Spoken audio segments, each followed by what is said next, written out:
San Diego County is known for being one of America's most expensive regions. Locals are feeling the squeeze and looking for solutions. KPBS's new series, Price of San Diego, delves into the rising cost of groceries, childcare, car insurance, and even our beloved California burrito. You won't want to miss this ongoing series live now at kpbs.org/Price of San Diego.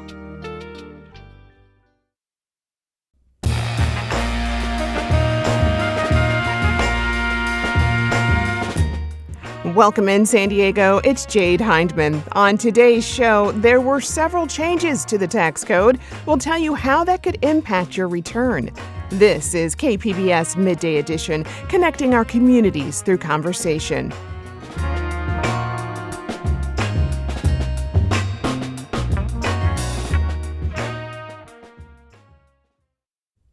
Federal officials say Americans are projected to receive larger tax refunds this season. That's after several changes to the tax code under what the White House calls the One Big Beautiful Bill.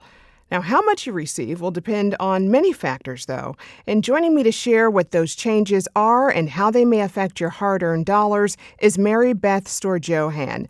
She's a certified financial planner and founder of Alora Wealth. She also writes the Substack newsletter Between Tables. Mary Beth, welcome. Thank you, Jade. Thanks for having me. All right, so my first question, federal officials say Americans are projected to receive larger tax refunds. From where you sit and what you know about the changes in the tax code, is that true? Well, yes, the majority of Americans were meant for higher taxes had the One Big Beautiful Bill Act not been signed. And so what this bill was, it was signed in July 2025, and it was in response to what would have been a massive tax increase this year.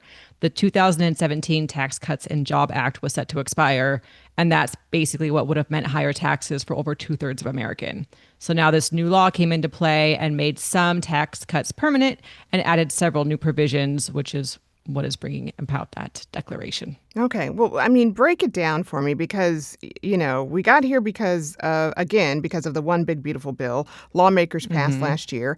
Can you tell us why it spurred so much debate? I mean, it seemed like this package really touches on all aspects of financial life. It really does. And these changes fall into two buckets. There are permanent extensions and there are temporary extensions. And so the permanent extensions, basically, tax rates are staying lower. So without this bill, rates would have jumped. So for example, if you were in the 22% tax bracket, you would have gone to the 25%. If you were in the 24%, you would have jumped to 28%. So for middle class families, that does add up to a real savings. And then the second thing is that the standard deduction will stay higher. That's the automatic deduction that everybody gets. And so that's $16,000 for single filers and about $32,000 for married couple. That was going to be cut close to in half. And so those are two things in addition to the estate tax, which affects mainly wealthy families. You can now pass $15 million per person.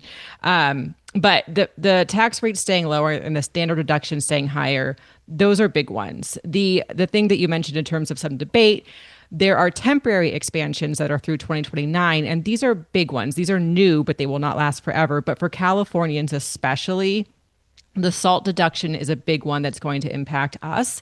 And SALT is what stands for the state and local taxes.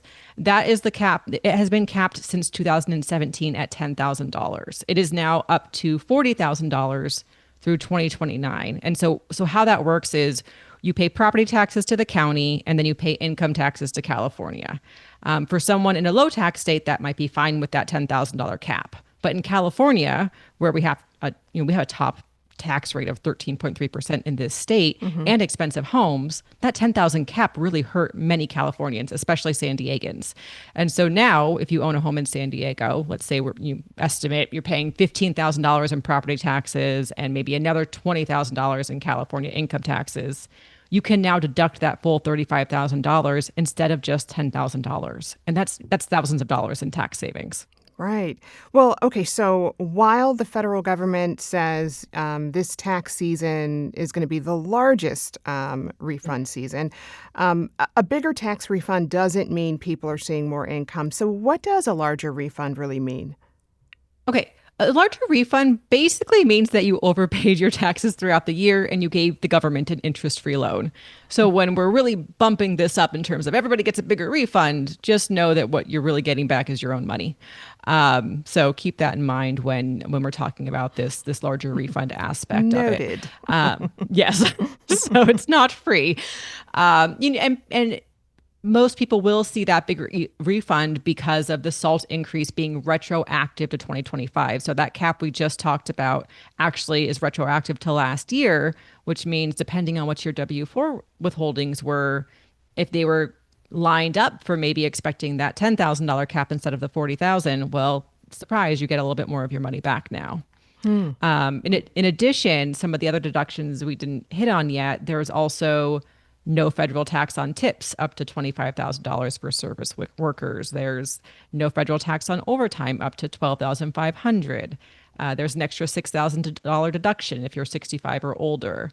So these are all, going back for 2025 retroactively. So this will apply to taxes for 2025, which basically is kind of a gift/surprise to people if they didn't really plan for it. This wasn't signed until July, so nobody went back likely and adjusted their W-4.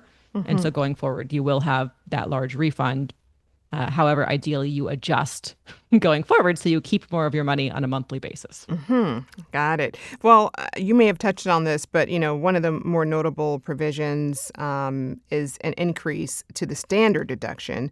Can you remind us what that is?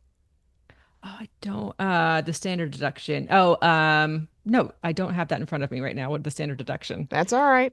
Well, I don't have that number. Well, tell me this. What are the updated? Do you know what the updated standard deduction amounts? Oh, sorry. The standard deduction. The standard deduction. We did hit on that. That's 16,000 for the individuals. Sorry, I did hit on that. 16,000. There's so many numbers with these taxes. The 16,000 for the individuals. I think it's 16,100 for single filers, and I think it's 32,200 for married couples. Okay. And that's staying the same with the cost, with a small inflation adjustment, but it was set to retroact. It was set to cut in half going forward. So that's what's happening here is we're maintaining that permanent extension at that higher rate. Also, the child tax credit is permanent now. So the child tax credit, yes, that credit I think is up from 2,000 to 2,200 going forward. So there's a slight increase there as well. Okay. Do you see this being a big benefit to working families? I think it's, every dollar counts for the middle class families, right? For working families, every dollar counts, especially with what we're looking at food and inflation and the cost of living adjustments going forward, even though inflation is reported to be dialing back. In terms of how it's being touted, I think everything with a dose of moderation, right? So I think if your refund is huge this year, consider adjusting your W-4 going forward so that you can keep more of your paycheck throughout the year. If you do get a big refund, use it strategically in terms of, topping off your emergency fund, paying off the high interest debt, allocate some extra towards your retirement savings. You want to use it from that standpoint. I wouldn't look at this as everybody's going to be getting some huge financial windfall. Yeah. I think, tampering your expectations and just looking at your own personal situation and thinking, okay, the SALT deduction, if you own a home, especially in San Diego, that's something that could impact you. If you are in the service industry, restaurant servers, bartenders, hospitality workers, no tax on tips, that's a little bit, that's helpful as well. The healthcare workers, first responders, shift workers, that's where the no tax on overtime will help. Senior deduction, obviously 65 plus. And if you have children, the child tax credit comes into pay.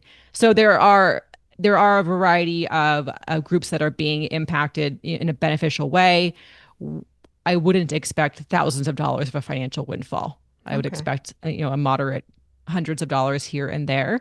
Right. And then again, if you are getting those thousands of dollars, look at your W-4 and make some adjustments so that's coming into your monthly cash flow this year as opposed to going to the government. Yeah.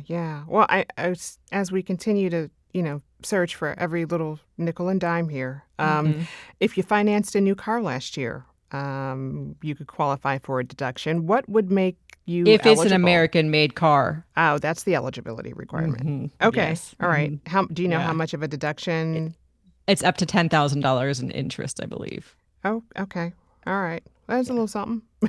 Yeah. um, Yeah. So are- it's a little something here and there. And yeah. that's where adding up depending on, I think for Californians especially, the salt cap is the big one. And that's what really hurt Californians in general across the board. Yeah, yeah, no doubt. Well, are there any other tax breaks or provisions you think people should know about? Not like these ones, right? There's also obviously the brackets move up from just a small cost of living adjustment on an ongoing basis, but those big ones, the tax, no tax on tips up to 25,000, the no federal tax on overtime up to 12.5, the extra 6,000 deduction, and then the salt adjustment are the big things that will likely move the needle for you, or listeners if for their 2025 taxes this year. Okay. Let's see. Are there any other? I guess I'm wondering. Like, can you remind us first? When is the filing deadline? So filing deadline is April 15th. You are able to file an extension, right? So I always say file early if you're expecting a refund. And if you need more time, you can get an extension. But just because you have an extension to file does not necessarily mean you have an extension to pay. So if you owe money, the IRS does expect their payment, but they do have payment plans. And so I caution anybody who might owe a payment not to avoid that, to file and get yourself on a payment plan if it does seem like it might be an issue for you. And then there are a lot of great resources in terms of getting your taxes filed as well, like the VITA, Volunteer Income Tax Assistant. There's ARP Tax Aid, which is free for everyone.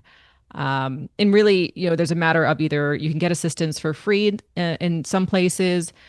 Depending on the complexity, you can go to a local kind of H&R Block type thing. If your situation is more complex and you have rental properties, you've sold stock, or you have a business, you do want to hire a professional if you're not comfortable doing it on your own. I mean, finances in general can be a stressful thing to manage, even a stressful topic to bring up to your partner. With many people filing or soon to file their taxes, what advice do you have to de-stress? Just take a couple breaths and really treat it as a project versus a project versus a sprint. One of the things I like to say is you're likely already receiving some statements in the mail, so put them aside for January, the first 2 weeks of February. Put those statements aside, put them in a pile where you can come back to them. Then maybe starting this month in February, you're going through and you're starting to organize. You want to make sure you have your W-2s, 1099s, any property tax statements, etc. So focus the first 6 weeks of the year on just giving yourself a breather, getting some of those documents organized. The next 2 weeks of February should be focused on, do I have all the documents and what am I missing? And then March can go into sitting down and either plugging everything in, having your appointment with your accountant, making sure that you're filling out the forms that are necessary. So Yeah. the biggest thing is just giving yourself some time. When you have a scramble for taxes or you're trying to tackle it all in one weekend, that's usually pretty stressful because all you end up doing is having more of a to-do list because you're inevitably missing something. So I just like to say, give yourself a little break, take some time. Yes, do it early. If you could aim to be done by March 15th, I think that's great and gives everybody a breather, including accountants and CPAs if you're Yeah. hiring a professional. But don't try and tackle it in a weekend because that will likely lead to stress for yourself or for you if you're partnered up, your marriage. Yeah, yeah. Well, good advice there. Yeah. Don't procrastinate. All right. Yes, Well, don't procrastinate. yeah. I've been speaking with Mary Beth Storjohan. She's a financial planner and founder of Allura Wealth, and her Substack is called Between Tables. Mary Beth, thank you so much for your advice. Thank you, Jade. Thanks for having me. I appreciate it. Up next, could we have a Blue Zone nearby? Well, a look at a new partnership between San Marcos and the Blue Zone Project. KPBS Midday is back after the break.